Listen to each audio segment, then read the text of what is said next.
It was tough in most places around the world. It was not as good as 2020 and 2021. But if you look at 2022, there were almost about 70 plus deals and acquisitions that took place. So that's not a bad year. 2022 did see 70 plus deals. There were some acquisitions. If you look at the acquisition of Cloudways by DigitalOcean, if you look at the acquisition of NBC Tech by Systems Limited. Also, if you look at, Autosoft Dynamics was acquired as well. Also, Go Zayan from Bangladesh acquired Find My Adventure. So there was quite a lot of activity. And also there are some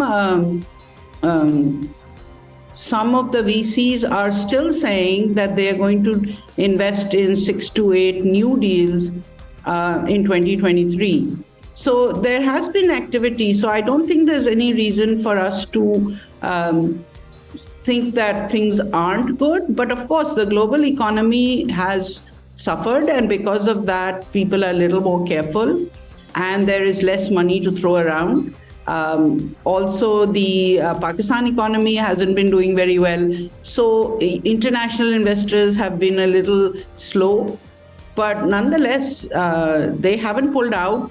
There are new, there are VCs that are opening up offices in Pakistan. For instance, Shuruk has opened up in Pakistan and Endeavor is setting up a local office here. So I think there is a lot of reason to be optimistic. 2021 was an exceptionally good year for startups, not just in Pakistan, but globally. So the expectation for 2022 was very high, but by the time it started, the Federal Reserve had changed its monetary policy stance, which resulted in, which wasn't a good thing for the venture capital, which is where the money was coming from in Pakistan. And that applied across the globe. That wasn't a very Pakistan specific case. First quarter was still okay. Fourth quarter, the total funding amount was down to 15 million. So first quarter was 173 million.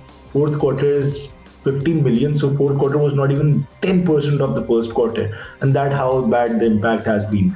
But of course, this hasn't been a specifically Pakistan scenario. It has happened everywhere.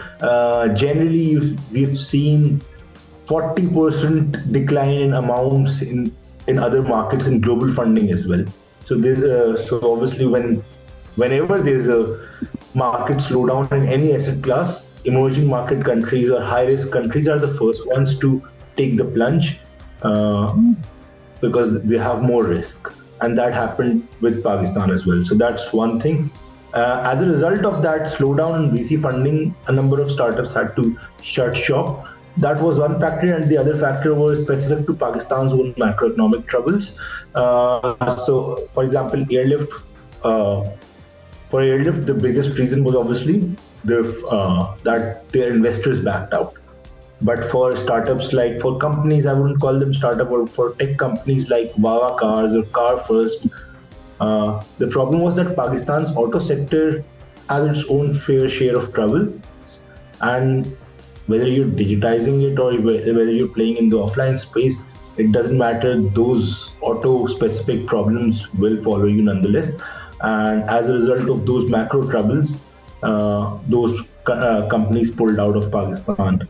By 2022, and there was a lot of slowdown.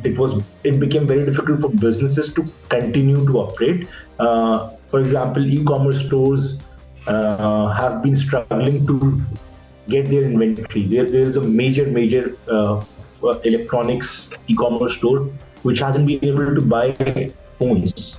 So if it isn't able to buy phones, how will it continue to operate? Obviously its numbers are going to be affected. Then there was the fuel price impact.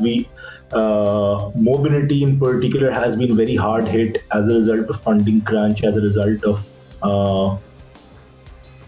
fuel price increases. It's very difficult for now for mobility startups to make a strong business case because the entire unit economics of their models has changed, and that was that was one of the reasons that Sohail pulled out. There were a lot of other reasons as well. So it's very difficult to pin everything down to a single reason. It's never possible.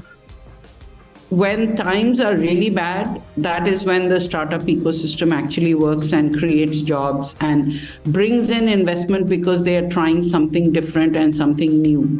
So just the fact that some new investments have been raised. Look at Bazaar, who might be raising their Series C, which is going to be the first Series C in Pakistan. And that despite the conditions. You've seen e-commerce and fintech players, there are so many more of them. And people are adopting these new ways of using, instead of using banks, they're using cards, they're using wallets. So I think it really depends on how quickly we can grow the market. At the moment, most of this is restricted to Karachi, Lahore, Islamabad.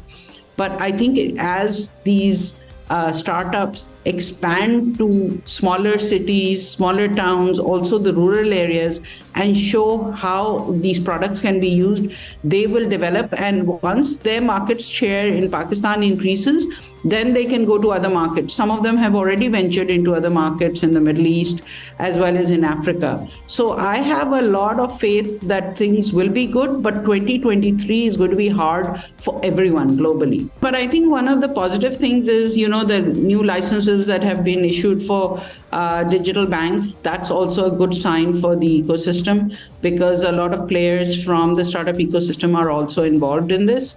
So I think that will help make capital much more available. So 2023 so far couldn't have started on a worse note. And that just didn't apply to startups, but literally to every other sector in the country. Anything could have been better than this, honestly. You have no sense of where the country is headed.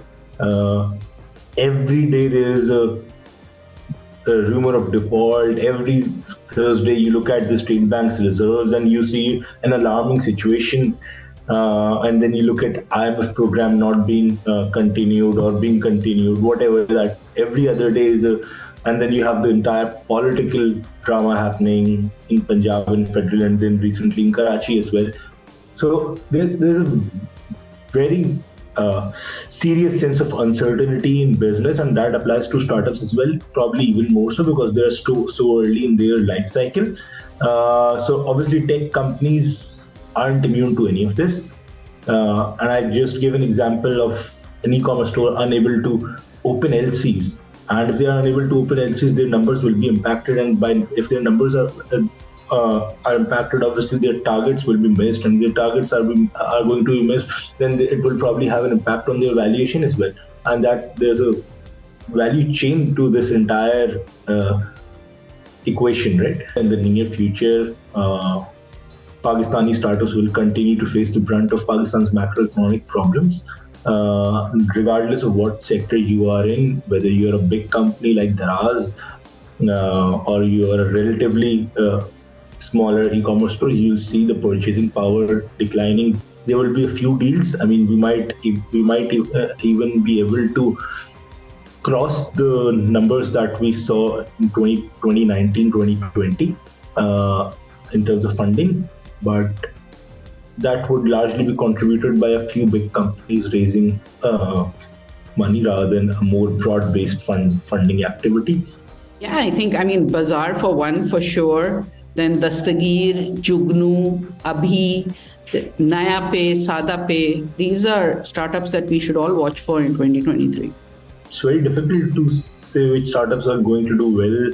There are few that, from what I've heard, are doing well. Again, there's no way on earth that I can confirm or deny that. Businesses operating in e-commerce fulfillment, there are few which have done well.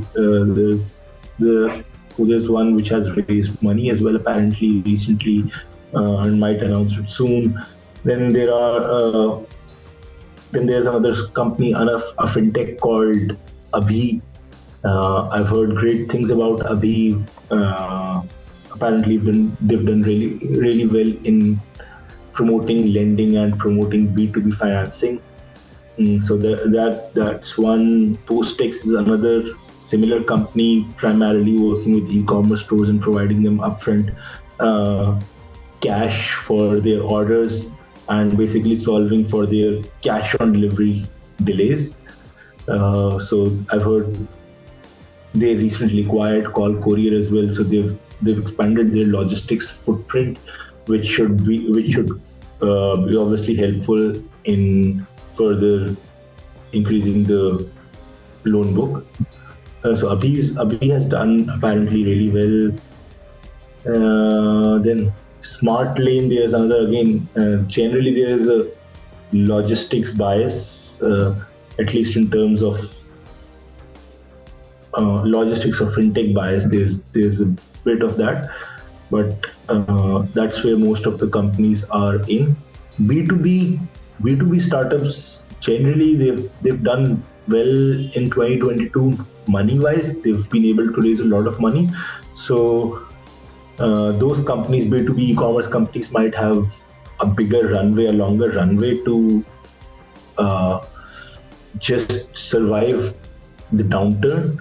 So I think those, I don't know if they will do well or not, but at least they should be able to survive the downturn because they already have a lot of money in the bank, and that always helps, obviously.